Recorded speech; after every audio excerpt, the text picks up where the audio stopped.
Well, let's have a conversation. And this time, we're focusing on the subject of affirmative action. And about 61 CSOs want government to pass the affirmative action bill in just 2 weeks. Well, how that can be realized or become a reality is what we're about to discuss. Now, the group says that the passage of the affirmative action bill will further accelerate Ghana's effort at meeting Goal 5 of the SDGs, the Sustainable Development Goals.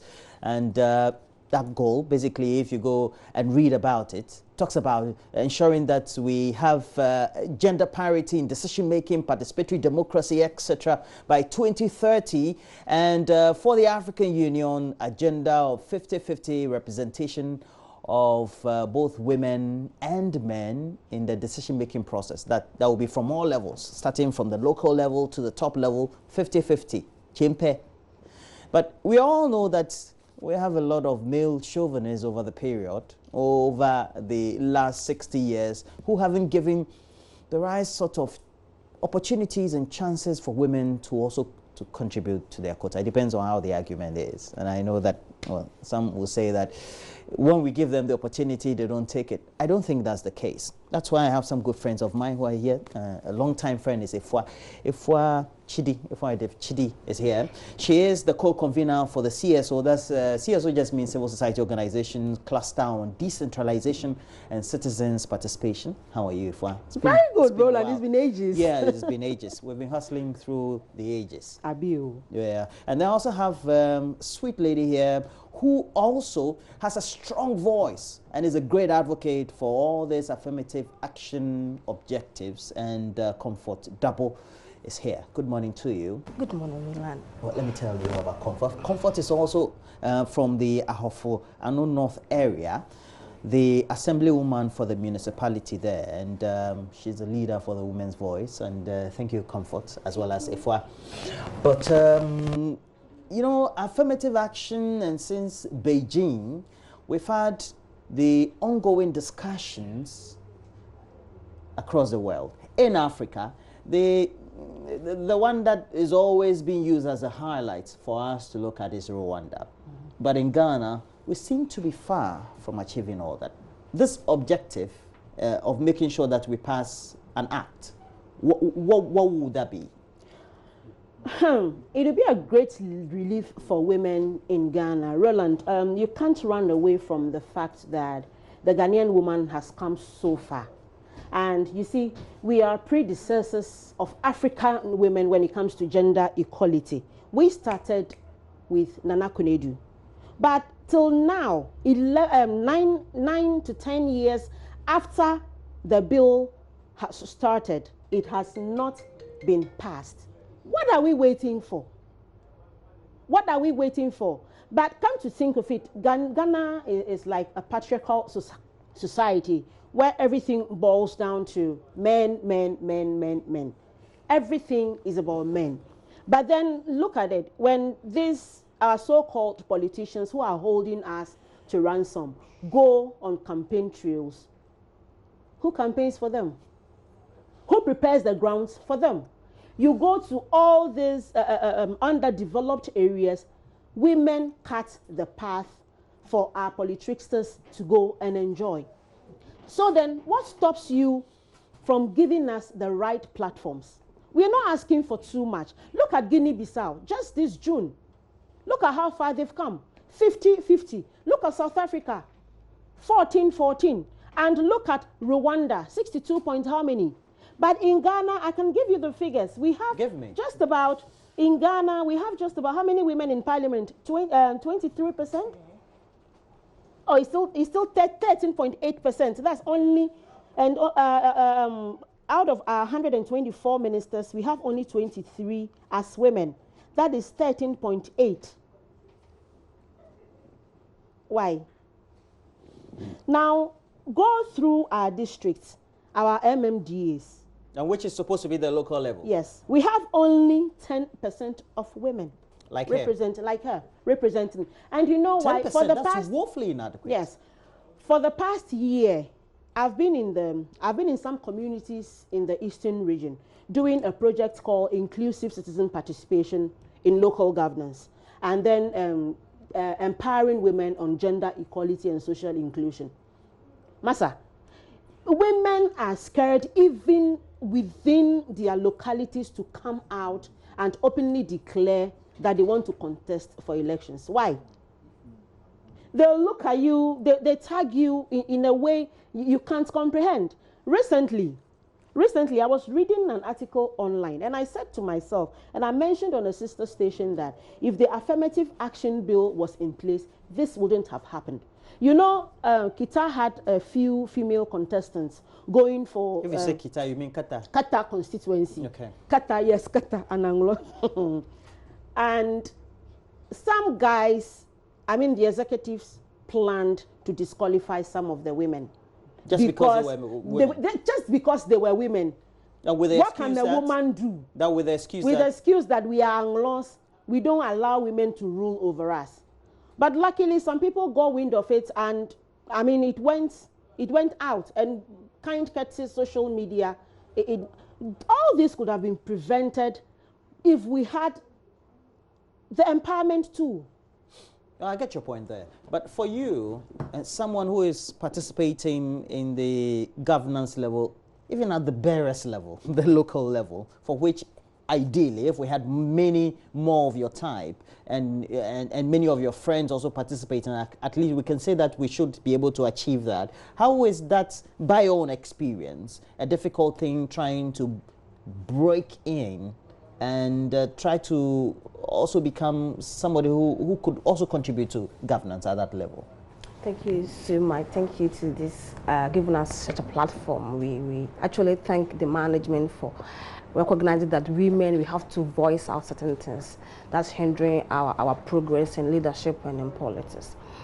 Like you said, I think we still have challenge in acceptance as a country and as a people. So there's a socio-cultural problem. Exactly. I saw you see people, you know, when you see them in front of us talking like this, oh, I vote for you or whatever. But deep inside them, they still have challenge in accepting women to lead or whatever. But then all these things, like we said, all these things, we can move it out from the system if we have a law or a system that will work for women. Because you have a challenge from, like I said, from Beijing time, 1990s. They're still within themselves, deep down within themselves, they still have challenge in accepting women to be leaders. Therefore, the government, the system must work and support women. Else, we will talk. What would you advocate? That the quota is given, and so the appointments and the opportunity of election is given to women to get in there and so be elected. And so just like just a free way for you to make the entrance, or you want it to be competitive. Good. One thing is that we are women, we are not men. And we cannot put us on the same scale. Women cannot be men, neither can men be women. Women naturally, sometimes because of the love naturally God gives us, we have compassion about it. So it makes us weak sometimes because we have a lot of challenges. Your family, looking after your family, a lot of challenges. We know it, the social culture, everything. So therefore, it hinders us in moving forward in politics. That is why when somebody is weak, you assist the person. That's why we are asking that they bring this policy or this affirmative action that will support us. It will hold us firmly. That is affirmative. It will hold us within the system for us to move with the men forward. That's what we are asking. Well, before I bring Ifeanyi into the conversation, let me just get straight on to the phone line and speak to a member of parliament for Isujama. He's also a member of the Gender Committee, and he's a deputy ranking for the Gender Committee of Parliament, and this rarely falls on your lap. And Thomas Ampim Dakum. Good morning to you, sir. Good morning, Roland. Yeah, the name is Ampim Nyako. Yes, please. Thank you for correcting me. I shouldn't forget, right? No, you don't have to at all. Yeah, not at all. Now, it looks like we're having this back and forth. Has there been a draft at all? Where's the bill currently? That would be a good question to ask the Minister for Gender. Why? Because you see, the previous administration brought a bill to Parliament, but that bill was withdrawn. And when the immediate past minister took over, I mean, Honorable Otiko Jaba, she started some stakeholder consultations that, even the committee was invited to.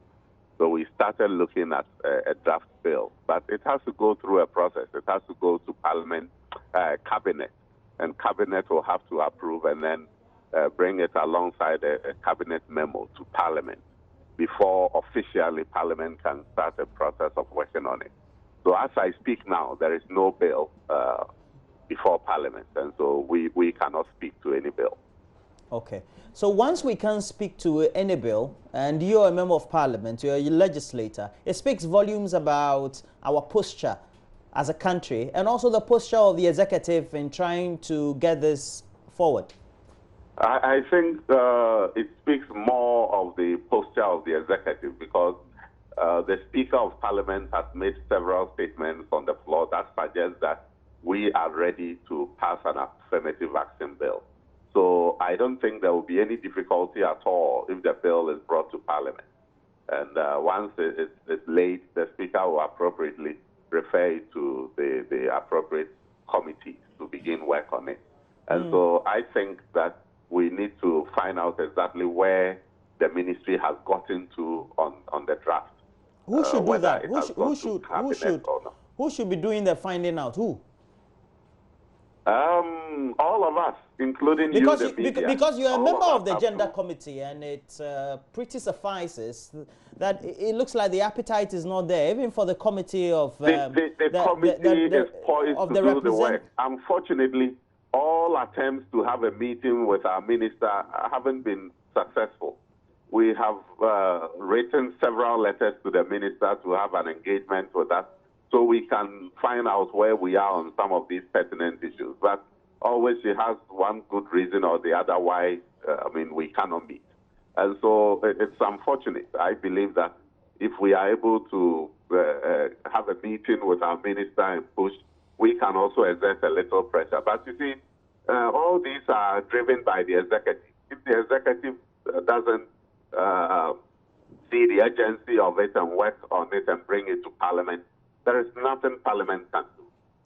So if there is any advocacy, that advocacy at this point must be directed at the ministry and government. Ms. Ampemnyako, you're a male in Parliament. If there is an appetite for women's participation in any level of governance, would you say that there is one in Parliament? Or at the level that you operate, in the political party that you operate, etc. By your own personal experience. If you listen to statements made by parliamentarians, I think in principle we all agree that there has to be some form of affirmative action.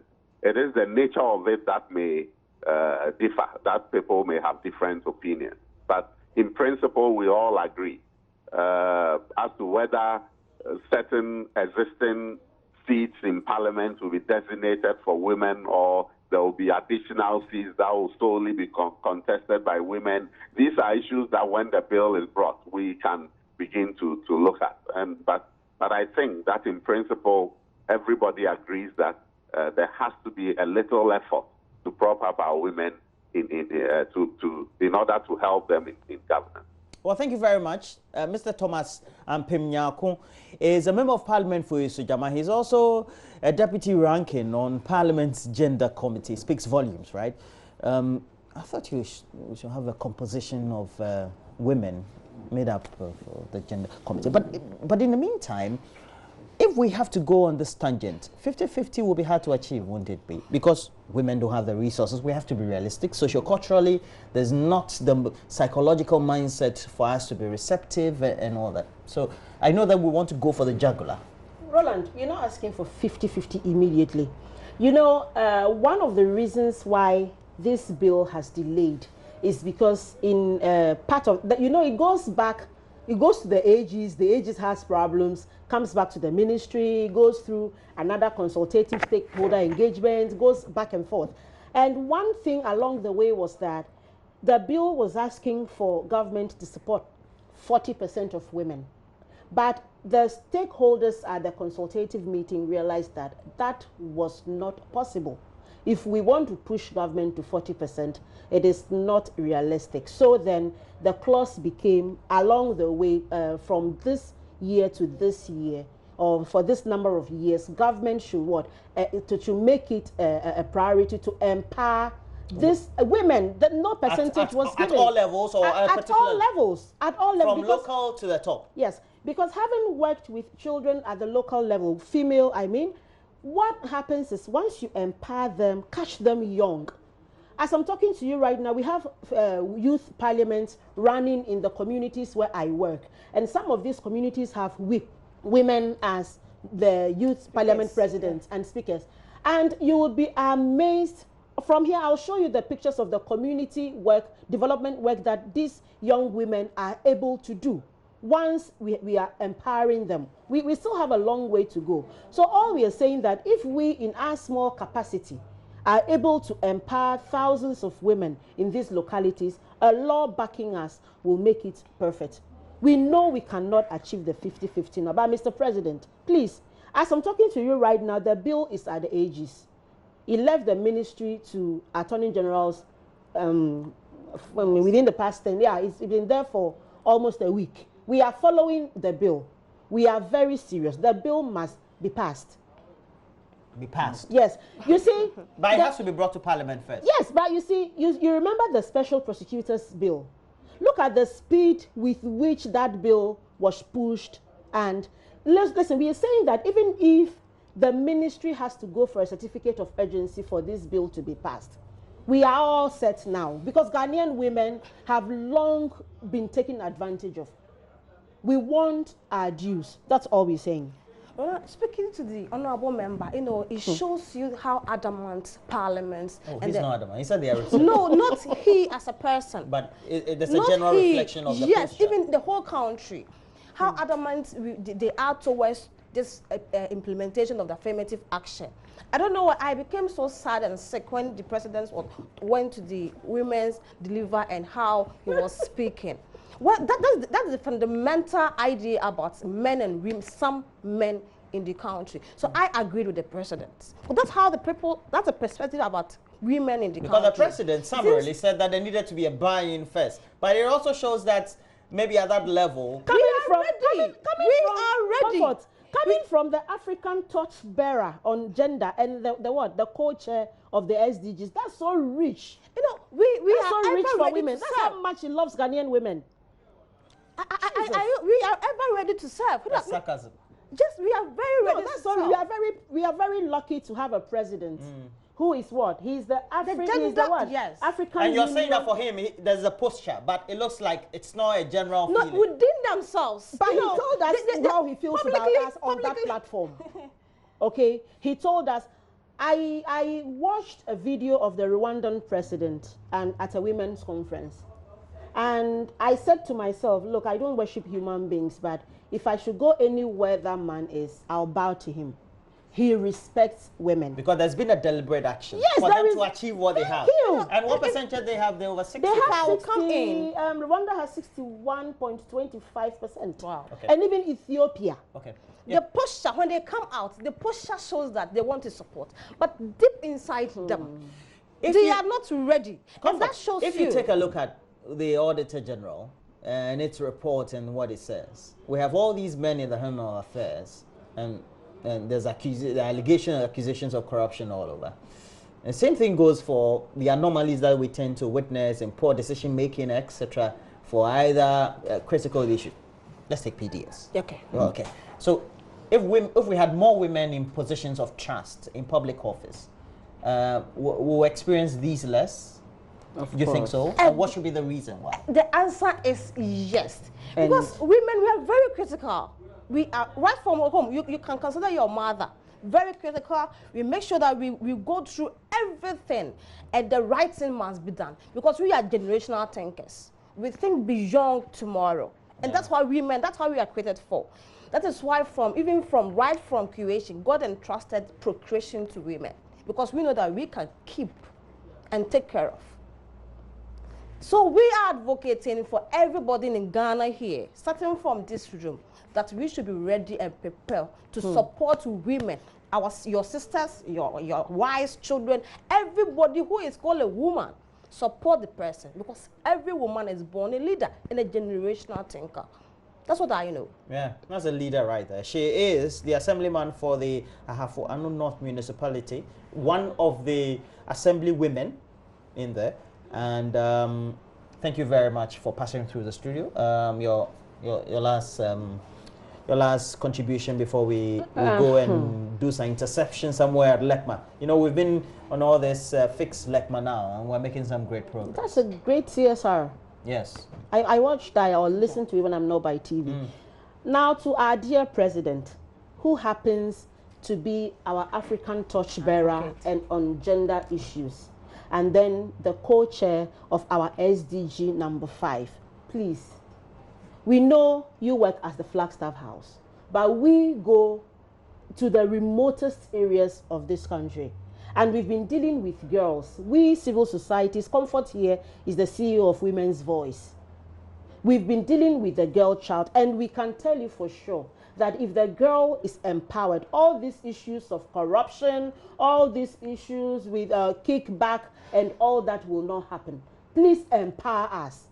We are very serious. We have a series of events lined up because we know it happened in March. We issued, they did not listen to us. So we have a series, we are hitting the streets on the 30th of August to press for our demands. You're protesting? We are protesting. It is our right. Yes, we this year all the protests have been in red. You're doing we are doing in red. I see. We are saying that if the president can recall parliament and quickly pass the special prosecutors bill, we women also matter. His mother is a woman, Mama Becky is a woman, he has women as children. The way he's empowering them, he should let it flow to the whole country.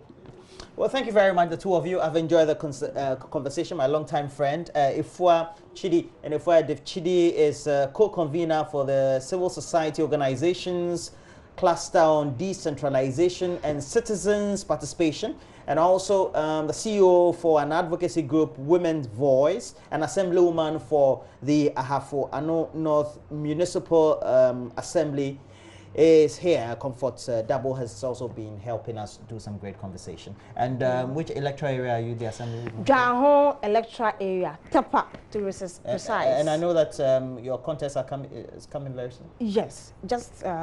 Are you contesting? You should. So many challenges. So many challenges. We need money to campaign. And you know, women, you also have that challenge. And that's also becomes a problem. I can give you the assurance that will help you do advocacy. Thank you. So we have multimedia supporting. And we'll help you, and then we'll try and thank you. Enrich your campaign for you. Yes, thank you. My motto is Emma Wumwa. What's it? Electoral area no way. Ewo Tepa Jahon. Ewo Kumase Tepa Jahon. Kaliyebe Boao. Increase in advocacy. We'll do that for you.